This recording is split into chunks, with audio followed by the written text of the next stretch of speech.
Bonjour et bienvenue dans cette seconde capsule vidéo qui a pour but de vous expliquer le décalage horaire. Tout d'abord, commençons par cette courte vidéo. Vous voyez qu'ici, la Terre fait une rotation sur elle-même. Et à cause de cette rotation de la Terre, vous voyez que le Soleil ne peut pas éclairer toute la planète en même temps, de la même manière. C'est parce que la Terre est sphérique qu'il ne peut pas le faire. Et c'est parce qu'elle tourne sur elle-même que l'heure change. Ici, par exemple, vous voyez qu'il doit être midi parce que le Soleil est en face. Ici, il est plus ou moins 10 heures du matin vers l'Égypte et l'Arabie Saoudite, tandis que dans l'Afrique de l'Ouest et en Europe, on voit que nous sommes à l'aube.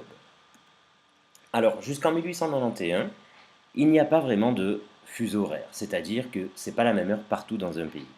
Quand il était midi à Paris, il était midi 19 à Nice et il était 11h42 à Brest. À partir de 1891, on décide d'uniformiser tout ça. Et c'est pour cela que l'on crée les fuseaux horaires.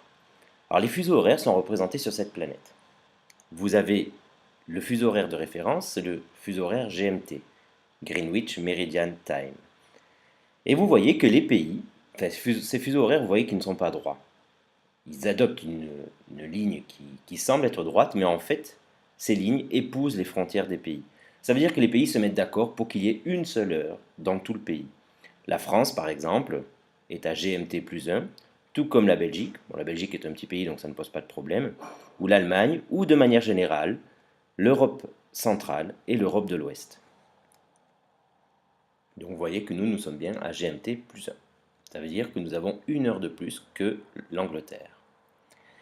Pékin, qui est la capitale de la Chine, elle par contre est à GMT plus 8. Ça veut dire qu'ils ont 8 heures de plus que l'Angleterre. Vous voyez que tout le pays, toute la Chine, a le fuseau horaire GMT plus 8. Ce qui est un petit peu étonnant parce que les villes qui sont dans l'ouest de la Chine ne correspondent pas du tout normalement au fuseau horaire GMT plus 8. Elles devraient plutôt correspondre au GMT plus 6, mais comme je vous l'ai indiqué tout à l'heure, c'est une décision de tout un pays. Lorsqu'on s'intéresse à la Russie, par exemple, c'est bien différent. Vous savez certainement que la Russie est le pays le plus grand du monde, et vous voyez que Moscou est à GMT plus 3, mais que la Russie qui s'étend jusqu'au Kamtchatka ici va jusque GMT plus 12.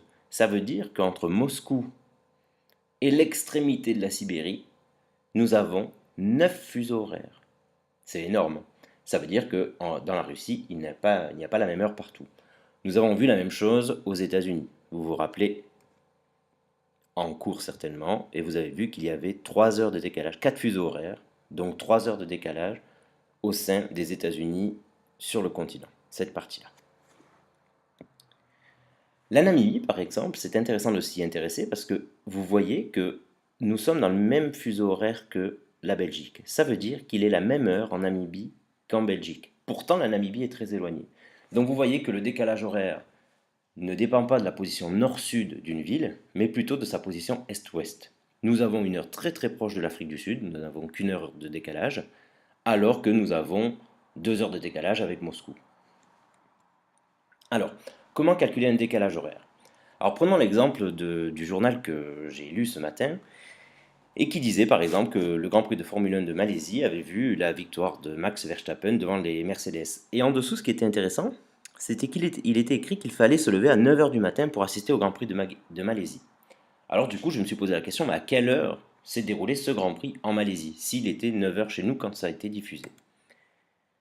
Alors pour cela, j'ai situé la Malaisie sur notre planète.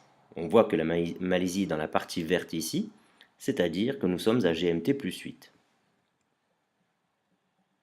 Nous, nous sommes ici, dans la partie violette, à GMT plus 1. On peut voir donc que le décalage horaire est de 7. 1, 2, 3, 4, 5, 6, 7 heures. Reprenons tout ça. Fuseau horaire de Kuala Lumpur, la capitale de la Malaisie, GMT plus 8. Fuseau horaire de Liège, GMT plus 1. L'écart est donc de plus 7 heures. C'est-à-dire Kuala Lumpur a 7 heures de plus que Liège. Alors, calculons l'heure du départ du Grand Prix de Malaisie. Pour cela, on prend 9 heures, parce que c'était l'heure à laquelle était diffusé le Grand Prix en Belgique. On rajoute le décalage horaire, alors on fait plus parce qu'on va vers l'est, parce qu'on va vers la Malaisie, que la Malaisie a 7 heures de plus que nous. Le décalage horaire étant de 7 heures, on rajoute 7 heures, et on voit que le départ du Grand Prix, en fait, avait lieu à 16 heures en Malaisie. Donc, le départ du Grand Prix a lieu à 16 heures en Malaisie, mais chez nous, il sera 9 heures. Donc, il faut se lever tôt, relativement tôt, pour voir le Grand Prix de Formule 1. On peut prendre un autre exemple. Ici, par exemple, j'ai fait une recherche d'avion. Au départ de Bruxelles, je souhaite aller à San Francisco pour le 25 décembre. Et je vois que l'avion décolle à 7h10 à Bruxelles, mais je ne vois pas l'heure d'arrivée pour San Francisco. On voit juste que la durée du vol est de 11h40. Alors à quelle heure vais-je arriver à San Francisco? Je me suis posé la question. Eh bien, d'abord, première chose, on situe les deux villes sur la planète, sur notre carte des fuseaux horaires. San Francisco est situé ici, à GMT-8. La Belgique, Bruxelles, est située ici, à GMT+1. Vous voyez donc que le décalage horaire est de 1, 2, 3, 4, 5, 6, 7, 8, 9 heures. 9 fuseaux horaires d'écart, parce qu'on va de +1 à -8. Alors on réécrit tout ça, fuseau horaire de San Francisco GMT-8, fuseau horaire de Bruxelles GMT+1. Le décalage horaire est de 9 heures, de -9 heures, car on va de Bruxelles vers San Francisco. Donc, -9 heures, on reprend ici pour bien montrer. 1, 2, 3, 4, 5, 6, 7, 8, -9 donc. Alors, quelle heure est-il à San Francisco, au moment du décollage de Bruxelles? Alors, rappelez-vous, on avait dit que le vol décollait à 7h10 de Bruxelles. Donc, on prend 7h10, heure à Bruxelles.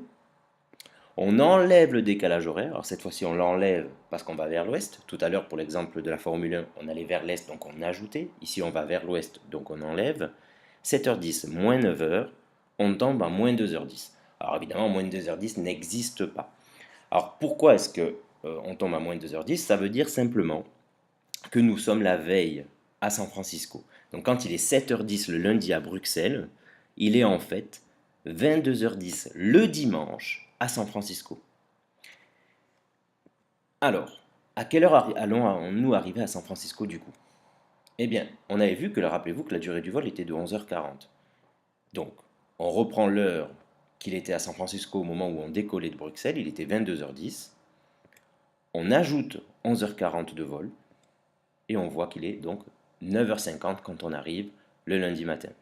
Alors, de 22h10 plus 11h40, on calcule, on passe par minuit en fait. 22h10, 23h, minuit 10, 1h10, 2h10, etc.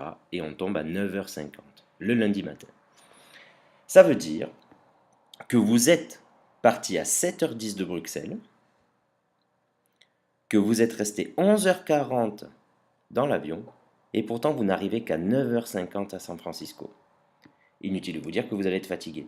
C'est ça qu'on appelle le jet lag. On est à San Francisco à 9h50 du matin, alors que pour notre corps, normalement, vu qu'on a décollé à 7h10 et qu'on est resté 11h40 dans l'avion, il est 18h50. C'est donc presque le soir pour notre corps. Et pourtant, on va devoir faire face à une journée entière, une nouvelle journée à San Francisco. On va avoir une journée fatigante.